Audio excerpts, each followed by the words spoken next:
Week 18 already of the fantasy baseball season, and here's a few pitchers I look to pick up off the wire this week. The first guy, Chase Silseth of the Los Angeles Angels. So Silseth, one of their top prospects in the system, and he's been up and down with the minors in the Major League Club this season, also coming up early in the year as a reliever, but right now available in 79% of fantasy leagues, and he's pitching good baseball of late. On the season here for Silseth, 36 and a third, 3-1 record, 41 strikeouts, 3.88 ERA, a 1.23 whip, and a quality start on the season. So right now, he's just been in the rotation of recent.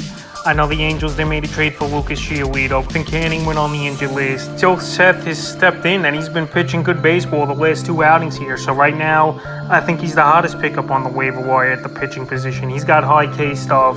He's gone out there and pitched good. And to be honest, it'll be tough for the Angels to get him out of the rotation, even when Canning comes back. So the last few games here for Silseth, he's pitched well. July 31st at the Braves, 5 innings, got the win. 3 hits, a run, 4 Ks in that one.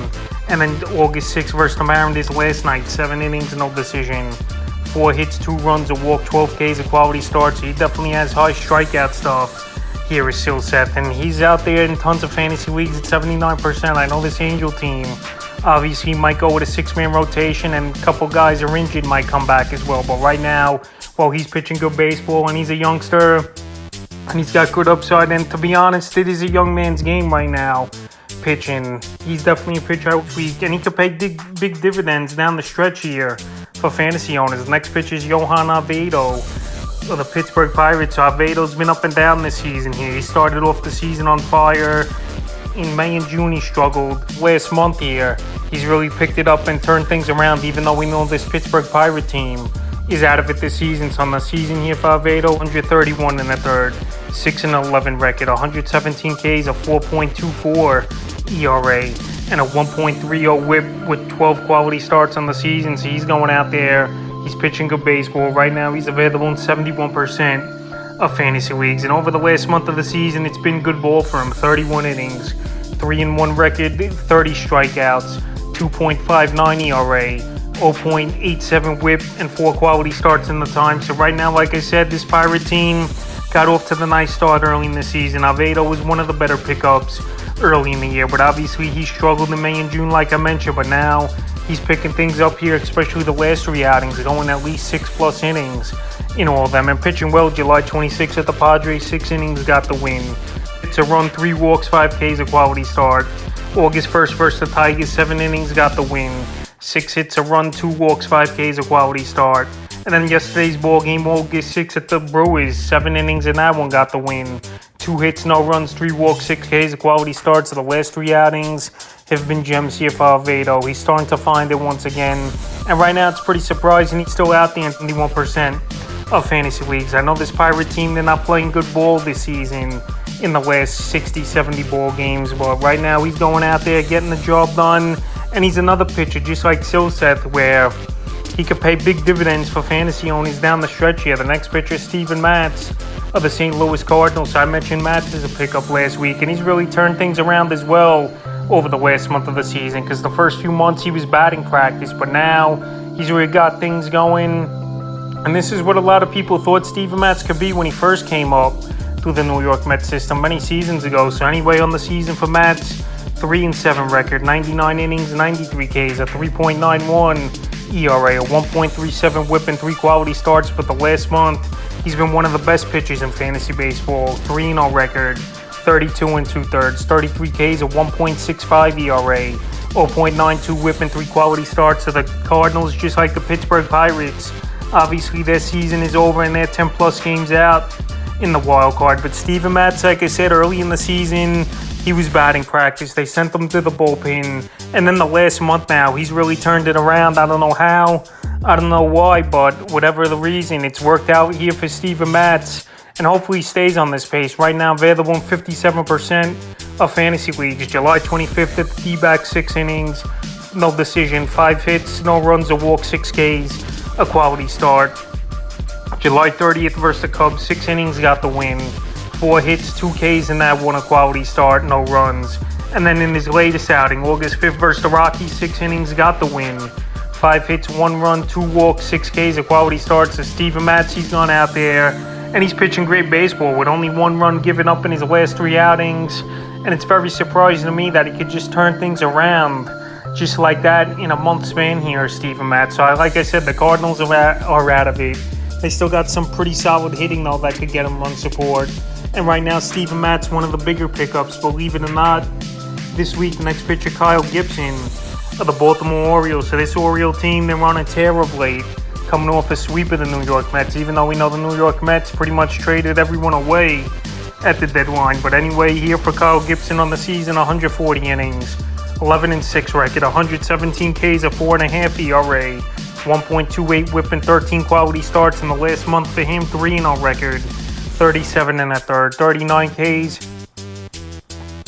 3.86 ERA, a 1.04 whip, and 5 quality starts. So right now he's available not in many fantasy leagues here. Only 47% is Kyle Gibson, but he's always been an innings eater, but now he's getting good run support, obviously, for this Baltimore Oriole team. And he's a perfect 4th or 5th starter for this team as well. July 25th at Philly, 6 innings, no decision. 4 hits, 2 runs, no walks, 5 Ks, a quality start. July 31st at the Blue Jays, 6 innings, got the win. 4 hits, a run, 2 walks, 5 Ks, a quality start. And August 5th versus the Mets, 7 innings, got the win.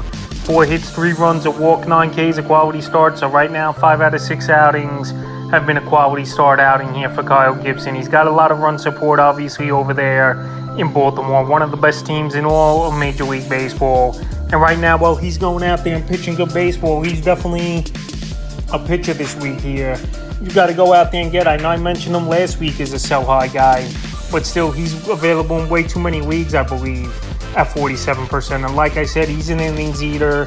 He's getting the wins this season, and he's getting the run support. So he's a pitcher I would pick up this week. The next pitcher, Kutter Crawford of the Boston Red Sox. So Kutter Crawford, he's been up and down through the majors and the minors this season, but right now he's been pretty solid over the last month of the season for the Red Sox. On the year, 82 innings, 5-5 record, 81 Ks, a 3.62 ERA, a 1.09 whip, and a quality start. But the last month, 20 2/3, 2-1 record, 23 Ks, a 2.18 ERA, 0.87 whip, and a quality start. So right now, Kutter Crawford, he's available in 73% of fantasy leagues. He's not going to go deepest into ball games. And I know this Red Sox team, they're free-falling of late, losing the last few series, and also getting swept by the Toronto Blue Jays in their latest series. So right now, Kutter Crawford, his next outing is August 8th versus one of the worst teams here tomorrow in the Kansas City Royals. And I think he'd go out there and pitch another solid game. So the last few outings from July 28th at the Giants, 5 2/3, got the win. 3 hits, a run, a walk, 7 Ks.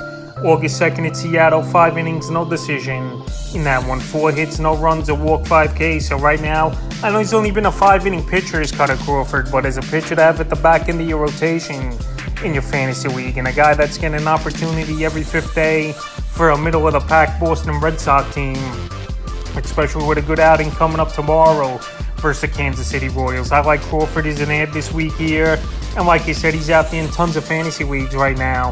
In 73%, the next pitcher is Zach Littell, staying in the same division of the Tampa Bay Rays. So Zach Littell, he's come up over the last few weeks here and been inserted into the rotation, and he's been good so far for this Ray team. I know it's a small sample size, 35 2/3, 2-2 record, 31 Ks, a 4.04 ERA, a 1.35 whip, and a quality start. So right now, he's going out there, he's giving the Rays good innings, and he's available in 95% of fantasy leagues, which is a little bit surprising because obviously he's on a good team like Tampa Bay. He's going to have a spot, especially with Taj Bradley sent down to the minors last week here, and he's a guy fantasy owners should own in more leagues. July 23rd was his last relief outing in that one versus Baltimore. 2 innings, a hit, no runs, 3 Ks. And then his first outing, July 30th at Houston, 5 innings, got the win. 8 hits, 2 runs, 4 Ks. And August 4th at the Tigers, 6 innings, got the win. 3 hits, no runs, a walk, a K, a quality start. Little so far in the first 2 outings, it surprised me he was that stretched out to go 5 and 6 innings. And now his next outing is August 10th versus a middle-of-the-pack Cardinal team where their offense is pretty much all or nothing. So right now, we'll see how they're in that ball game. But I still could go out there and get him, even if he gets hit pretty decent in that game. I still think he's a pitcher that can help fantasy owners. And like I said, he's on a solid Tampa Bay Ray team that's going to get the run support and pitchers out of nowhere. They develop and pitch well. So right now, give Little an ad this week. Next pitcher, Brady Singer of the Kansas City Royals. So seeing early in the season, he was having a bad year after last season. Was a pretty decent year for him, but this season 121 and 2/3, 7-8 record, 104 Ks, a 5.10 ERA, 1.39 WHIP, and 7 quality starts. But the last month of the season, he's turned things around. 32 innings, 2-1 record, 30 Ks, a 3.94 ERA, a 1.13 WHIP, and 2 quality starts. So right now, Brady Singh has gone out there.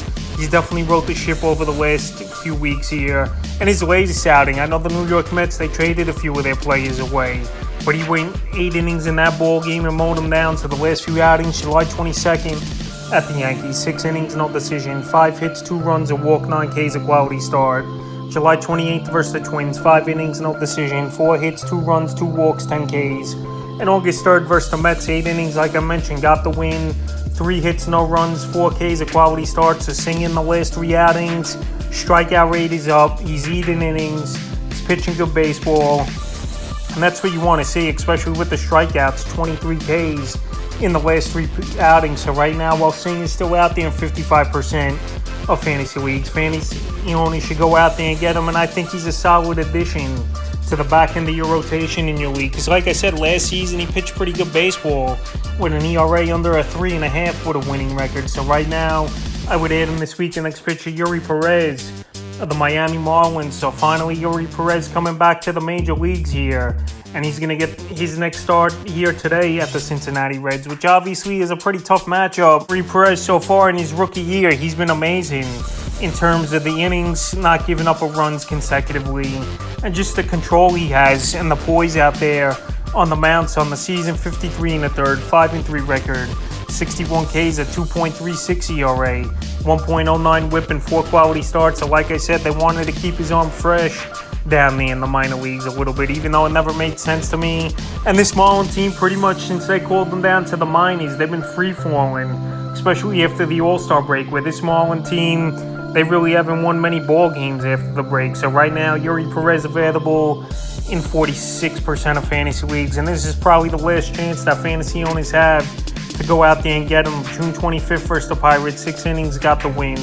4 hits, no runs, a walk, 9 Ks, a quality start. July 1st, the only bad outing of his career, obviously. It's probably the best team in the league at the Braves. A third of an inning, got the loss in that one. 7 hits, 6 runs. And then July 6th versus the Cardinals, he bounced back with a solid outing. 6 innings, got the loss. 3 hits, a run, 2 walks, 7 Ks, a quality start. So Yuri Perez, like I said, he's a youngster at 20 years old, but he was dominating first stint in the major leagues as Yuri Perez. So right now, while he's out there in 46% of fantasy leagues, and he definitely could be a league winner this year for fantasy owners, you got to go out there and get him now, because he might be scooped up by mid-afternoon with the outing here tonight at Cincinnati. The next pitcher, Jesse Schmaltz of the Chicago White Sox. So we know at the deadline it was a fire sale here for the Chicago White Sox team, and now they're trying different guys, rotation, and Jesse Schmaltz so far, he's looked solid in 2 outings on the season here for him. 50 innings, 1-4 record, a save, 35 strikeouts, a 3 ERA, 1.21 WHIP, and 2 quality starts on the season. So like I said, they just inserted him into the starting rotation August 1st. So he was a 2-start starter in the last week here with Jesse Schmaltz out there, and he held his own. So the 2 outings here for him, August 1st at Texas, 6 innings, tough luck loser, 3 hits, got the loss, a walk, 6 Ks, a quality start. And August 6th at the Guardians, I know their hitting isn't great, but he pitched well, 6 innings, no decision, 6 hits, 2 runs, a walk, 6 Ks, a quality start. So far, 6 Ks in each of his outings. He's gone out there, went pretty deep into the ball games, and he was pretty stretched out as well, where he was only being used an inning or 2 at a time in the bullpen. So right now, he's more of a deeper league yet, because obviously he's not going to get many wins. He's on a bad White Sox team that's had a horrible season. But if you need some quality innings and a guy who could go out there and eat innings and help an ERA and have a decent strikeout rate, so far in the early going for Schmaltz, he's looked good, and he's available 93% of fantasy leagues. And the final pitcher I looked at on the wire this week's Jameson Taillon of the Chicago Cubs. So Taillon, it's been an up and down first season here for him in Chicago, but right now of late he's starting to get things going on the season. 94 innings, 6-6 record, 82 Ks, a 5.36 ERA, 1.39 WHIP, and 3 quality starts. But the last month of the season, one of the better pitchers in fantasy baseball. And part of the change with this Cub team turning things around, where they were going to be sellers and then went on an 8-game winning streak. So in the last month, 30 in the third, 4-0 record, 23 Ks, a 2.08 ERA, 1.12 WHIP, and 2 quality starts here for Taillon. So Taillon right now still available in tons of fantasy leagues at 65%. And he's going out there and he's pitching well. Last season was a great year for him with the Yankees, even though I thought it was fluky. But now here in the second half with the Chicago Cubs, he's turned it around. July 23rd versus the Cardinals, 5 2/3 got the win. 7 hits, a run, a walk, 6 Ks in that one. July 29th at the Cardinals again, 6 innings, got the win. 2 hits, a run, 4 walks, 4 Ks, a quality start. And August 3rd versus Cincinnati, 5 innings, got the win. 7 hits, 2 runs, 2 walks, 5 Ks. I know he's not going that deep into games. I know the quality starts haven't been there, but the strikeout rate's been a little bit better here for Jameson Taillon. He's only given up 4 runs in the last 3 outings, which is good to see. And in tomorrow's ball game, he's got a good matchup as well with the New York Mets, who just can't hit at all now since the trade deadline. So right now, while Taillon's pitching good and he has a good matchup coming up, he's definitely a pitcher I look to add this week. So that's a few pitchers I look to add here in Week 18 of the fantasy baseball season.